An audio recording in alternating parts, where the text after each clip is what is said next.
Assalamualaikum warahmatullahi wabarakatuh. Halo semua, di podcast ini aku bakal ngejelasin tentang globalisasi. Globalisasi itu sendiri merupakan suatu fase perubahan yang dialami oleh masyarakat di berbagai penjuru dunia. Ciri khas dari era globalisasi yaitu semakin kaburnya batas-batas geografis antar negara.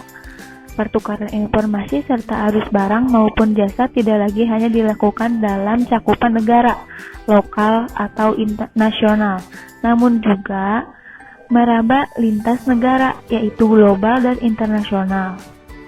Nah, itu pengertian dari seluruhnya globalisasi. Dan menurut Yusuf Kala sendiri, pada tahun 2005 menyatakan bahwa globalisasi sebagai kemauan bekerja keras, kemauan dan kemampuan mengolah sumber daya alam, serta kemampuan dan kompetensi yang dihasilkan oleh pendidikan dan belajar secara tekun dan ulet agar mencapai keinginan atau tujuan bersama. Nah, itu menurut Yusuf Kala pada tahun 2005. Nah, yang paling penting juga untuk kita sadari bahwa ketika globalisasi ini kemudian menyeruak dalam kehidupan kita, adanya suatu prinsip yang tidak hanya ada batasnya lagi antara negara dengan negara lain. Prinsip itu sendiri, aktivitas yang sebelumnya hanya terjangkau pada tingkat nasional, secara bertahap berkembang menjadi tidak terbatas pada satu atau dua negara. Nah, yang selanjutnya ada 3 aspek globalisasi. Globalisasi merupakan fenomena dunia sehingga sangat memiliki pengaruh terhadap setiap aspek kehidupan manusia. Nah, berikut ini ada 3 contoh aspek beserta contohnya. Yang pertama, ada aspek ekonomi. Pada aspek ekonomi, globalisasi mengacu pada perubahan yang terjadi pada mekanisme pertukaran barang dan jasa. Nah, dalam hal ini, seseorang tidak perlu pergi ke Amerika untuk membeli barang yang dia inginkan, tetapi dia hanya perlu diam di rumah, membuka jaringan internet, dan membelinya secara online. Nah, perdagangan elektronik yang sekarang ini marak di dunia yaitu seperti Shopee, Lazada, dan lainnya. Dan ini memudahkan pengirim barang lintas negara gitu. Nah, yang kedua ada aspek politik. Globalisasi membawa pengaruh besar pada arah kebijakan politik negara-negara di dunia. Jika sebelumnya kebijakan politik hanya mencakup skala nasional, nah, dalam era globalisasi ini mendorong terintegrasinya kebijakan-kebijakan politik di berbagai negara dan kemungkinan terciptanya bentuk-bentuk kerjasama politik antar negara. Nah, contohnya yaitu kerjasama di antaranya seperti Uni Eropa. Pada aspek politik, globalisasi juga ditandai dengan beroperasinya aktivitas-aktivitas politik yang mempromosikan nilai-nilai universal pada skala global. Nilai-nilai universal ini di antaranya seperti hak asasi manusia, kesetaraan, permasalahan lingkungan, dan lain sebagainya. Maraknya aktivitas politik yang terjadi pada negara tertentu sangat mungkin mempengaruhi negara lain di dunia. Hal ini khususnya dipengaruhi oleh kehadiran media massa. Nah, dan yang terakhir yaitu aspek sosial dan budaya. Konsep globalisasi merujuk pada proses terintegrasinya gagasan, nilai, norma, perilaku, serta cara hidup sosial kemasyarakatan. Nah, dalam hal ini juga, sebagian besar individu dibentuk oleh pengaruh masyarakat dalam dunia. Di Indonesia contohnya, kita bisa dianggap ketinggalan zaman jika kita tidak mengetahui lagu-lagu populer di luar negeri, di luar Ya, seperti lagu Justin Bieber, seperti itu. Berbagai wilayah di dunia memiliki elemen sosial budayanya masing-masing. Dan dengan pesatnya kemajuan teknologi informasi dan komunikasi, khususnya internet. Nah, yang selanjutnya ada beberapa faktor pendorong dalam globalisasi. Yang pertama, perkembangan teknologi informasi dan komunikasi. Faktor pendorong utama globalisasi yaitu kemajuan teknologi informasi dan komunikasi yang memudahkan proses pertukaran informasi di berbagai pelosok dunia. Jadi kita akan mengetahui permasalahan di luar negeri, permasalahan di luar kota, bencana yang ada di luar kota, akan tahu berita-berita yang sedang marak dibincangkan di dunia gitu. Ya, yang selanjutnya ada kehadiran perusahaan multinasional. Kehadiran perusahaan multinasional merupakan instrumen lain yang mendorong terjadinya globalisasi. Sebagai contoh, terdapat perusahaan berskala besar multinasional yang menanam modal, aset serta memutuskan untuk membangun pabrik di negara berkembang di mana tenaga kerja murah dan bahan baku mentah tersedia. Nah, ada juga dampak positif dan negatif pada globalisasi. Yang semestinya kita tahu globalisasi itu banyak menguntungkan, tetapi globalisasi itu sendiri ada hal negatifnya. Nah, dampak positifnya yaitu globalisasi memungkinkan individu antar negara untuk saling berkomunikasi secara mudah dan murah.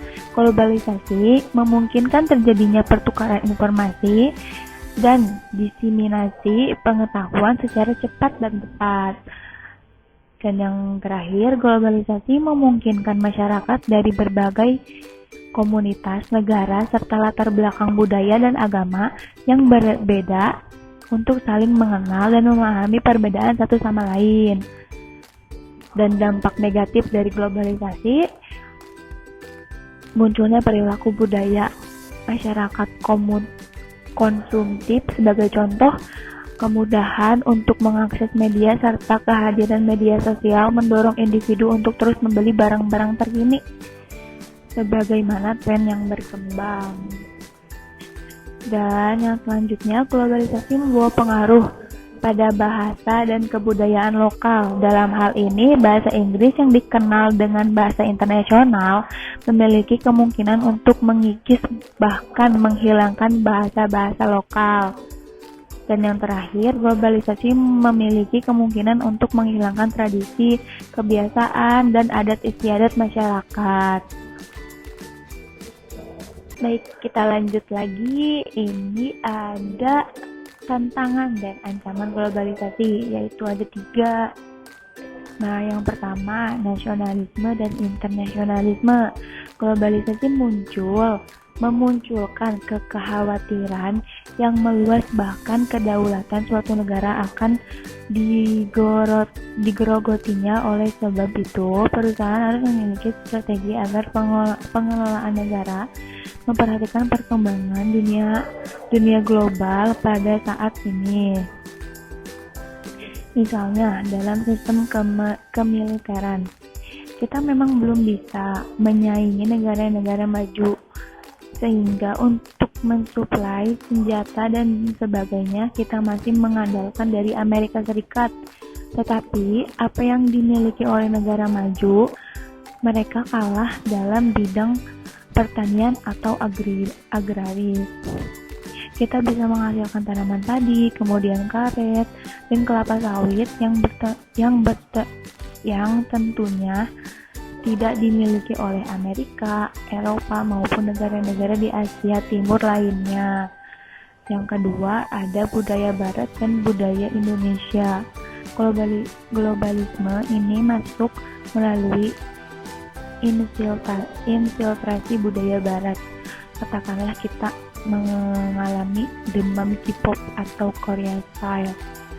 Betapa remaja kita sangat menggandrungi sekali dengan fenomena Korean style itu adalah salah satu aspek globalisasi dari segi budaya.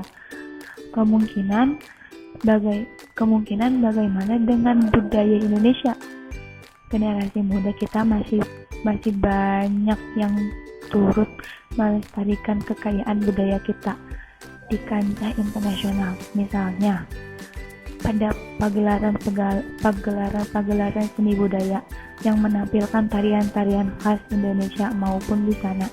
Desainer kita banyak digunakan karyanya dan jasanya oleh pelancong busana ternama di Eropa maupun di Asia. Kemudian, batik kita juga sudah terkenal sebagai ciri khas identitas nasional yang menjadi kebanggaan, dan ada museum tersendiri di Jerman khusus untuk memperagakan dan memajang batik dari Indonesia. Yang ketiga, ada industri dan pertanian. Industrialisasi yaitu proses peralihan dari masyarakat pertanian menuju masyarakat industri. Hal ini tentunya juga menyisakan banyak hal. Kita bisa lihat misalnya buruh yang diupah dengan sangat murah, yang nantinya produk-produk yang dihasilkan para buruh sendiri dihargai dengan sangat mahal. Kita bisa sebut misalnya beberapa merek ternama seperti Nike. Ternyata pabriknya di Indonesia dan yang membuat juga orang Indonesia, tetapi kita sendiri yang menjadi para pekerja itu seringkali tidak bisa menikmati barang mewah yang mereka produksi. Itu adalah suatu masalah yang sangat amat besar. Ada pengaruh globalisasi terhadap kehidupan sehari-hari. Globalisasi berkontribusi besar pada pertukaran nilai-nilai budaya antar komunikasi masyarakat dunia.